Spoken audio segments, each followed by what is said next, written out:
ఇకపోతే ఇవాళ BJP MP Arvind అంటాడు, రేవంత్ రెడ్డి బీజేపీలోకి వస్తే ఆహ్వానిస్తామని అంటాడు. ఇగో ఇది అరవింద్ గారి స్టేట్మెంట్. రేవంత్ రెడ్డి బీజేపీలోకి వస్తే ఆహ్వానిస్తామన్న మాట మాట్లాడతాడు. ఇక బండి సంజయ్ గారు అయితే ఆయన రేవంత్ రెడ్డిని ఆయన మీద ఈగ వాళ్ళనియట్లేదు. రేవంత్ రెడ్డికి శాసనిస్తాడు. రేవంత్ రెడ్డి గారు జాగ్రత్త చూసుకో, మీ మంత్రులంతా కిందమే చేస్తాను, మీ ముఖ్యమంత్రి పదవి కాపాడుకో అన్నమాట మాట్లాడతాడు బహిరంగంగానే. ఓపెన్ ఇంకో మాట అన్నాడు ఆయన, మనం ఒకటే, కాంగ్రెస్ బీజేపీ ఒకటే, బీఆర్ఎస్కి బుద్ధ పెట్టాలి, మన ఇద్దరం ఒకటే అన్న మాట మాట్లాడతాం. మనం తిట్టుకోవద్దు, మన ఇద్దరం రెండు పార్టీలను తిట్టుకోవద్దు అన్న మాట మాట్లాడతాడు బండి సంజయ్. ఇది దేనికి సంకేతం? అట్లనే ఇట్లా బీజేపీ రేవంత్ రెడ్డిని కాపాడుతుంది, రేవంత్ రెడ్డి బీజేపీ ఎంపీలు గెలవడానికి సాయం చేస్తాడు, బీజేపీ ఎంపీలు ఉన్న చోట మంత్రుల్ని పెట్టాడు.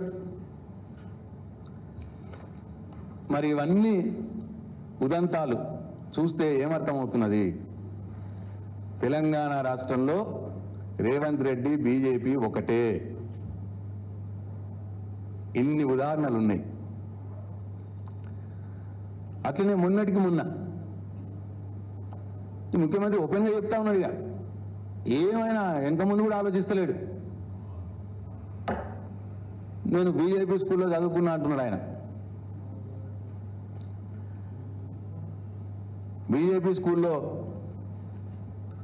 చదువుకున్నా, టీడీపీ కాలేజీలో చదువుకున్నా అని ఇంకేదేదో మాట్లాడతాడు. అంటే ఇక టీడీపీ బీజేపీ అలయన్స్ పార్టీ ఇప్పుడు ఆ రెండు ఒకటే. అంటే దేనికి సంకేతం?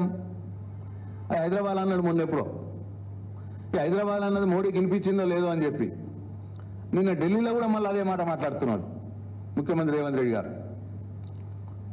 మోడీ నేను ఒకటే స్కూల్లో చదువుకున్నామంటున్నాడు.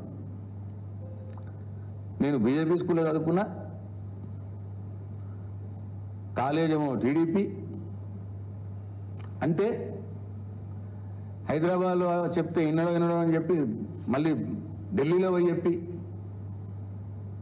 అంటే సిగ్నల్ ఇస్తున్నాడు అన్నట్ట మోడీ గారికి. నేను మీ ఓన్ నేనే సిగ్నల్ ఇస్తున్నాడు. కాంగ్రెస్ పార్టీ జాగ్రత్త సుమా, ఎన్నడో ఒకరోజు మిమ్మల్ని మొత్తం ముంచేసి పోతాడు. కాంగ్రెస్ పార్టీకి సూచన చేస్తా ఉన్నా, రేవంత్ రెడ్డి నమ్మకండి.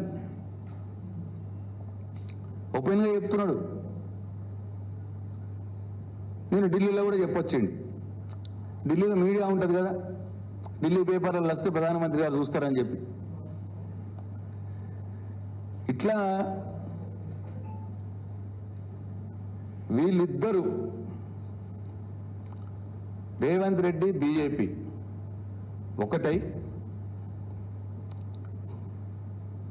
ఇవాళ ఇంకా ఏదో మాట్లాడి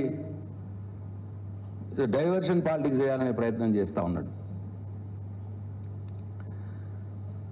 అట్లనే ఇంకో మాట,